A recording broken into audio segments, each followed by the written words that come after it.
जय हिंद कैडेट्स। यदि आप एनसीसी की बी सर्टिफिकेट परीक्षा में बैठने वाले हैं तो आपको ये वीडियो ज़रूर देखना चाहिए। मैं आपको दिखाने जा रही हूँ nominal roll of B certificate exam 2022। ये 26 यूपी गर्ल्स बटालियन एनसीसी का फॉर्मेट है। नॉमिनल रोल का सेम फॉर्मेट यूज़ होता है सभी एनसीसी बटालियन में। इस नॉमिनल रोल की बहुत इंपॉर्टेंस है बिकॉज इसमें जो डिटेल हैं वो आपने चेक करनी होगी, वो करेक्ट होनी चाहिए। अदरवाइज आपकी एनसीसी सर्टिफिकेट में आपका नाम का स्पेलिंग, आपके फादर के नाम की स्पेलिंग ये गलत भी चढ़ सकती हैं। जब आप एनसीसी का बी सर्टिफिकेट एग्ज़ाम देने जाएंगे तो वहाँ एग्जामिनेशन सेंटर में जो रिप्रेजेंटेटिव होंगे एनसीसी के, उनके पास ये नॉमिनल रोल होगा। वो एक एक करके कैडेट को बुलाएंगे और ये सारी एंट्रीज चेक करवाएंगे और यहाँ पर उनका सिग्नेचर लेंगे। तो मैं बताने जा रही हूँ इसमें क्या क्या एंट्रीज हैं। वो तो इन्हें चेक करेंगे ही करेंगे, आपके एडमिट कार्ड के साथ वेरीफाई करेंगे। आपकी भी रिस्पॉन्सिबिलिटी है कि आप वहाँ पर इंश्योर करें कि इसमें हर एक एंट्री करेक्ट डाली गई है।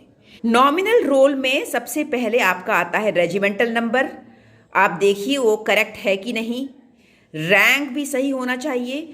आपके नाम की स्पेलिंग इंग्लिश और हिंदी दोनों में लिखी होती है, आप चेक कर लीजिए जब आपको दिखाया जाएगा ये नॉमिनल रोल। और फादर्स नेम भी चेक कीजिए।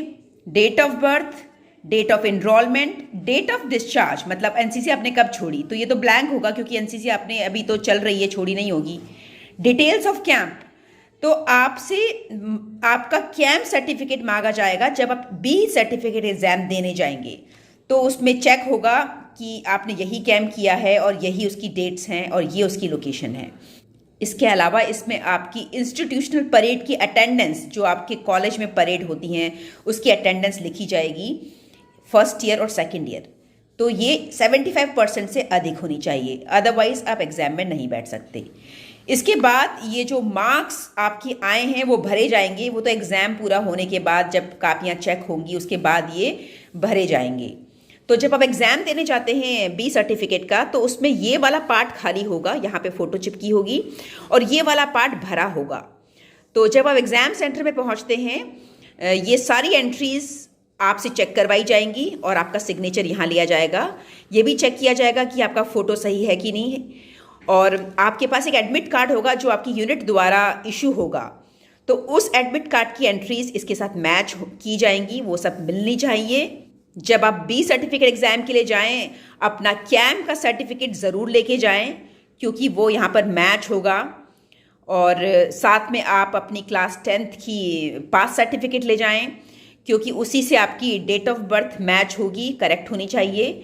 आपका नाम, फादर का नेम भी जो है आपके क्लास 10th के सर्टिफिकेट से मैच किया जाएगा।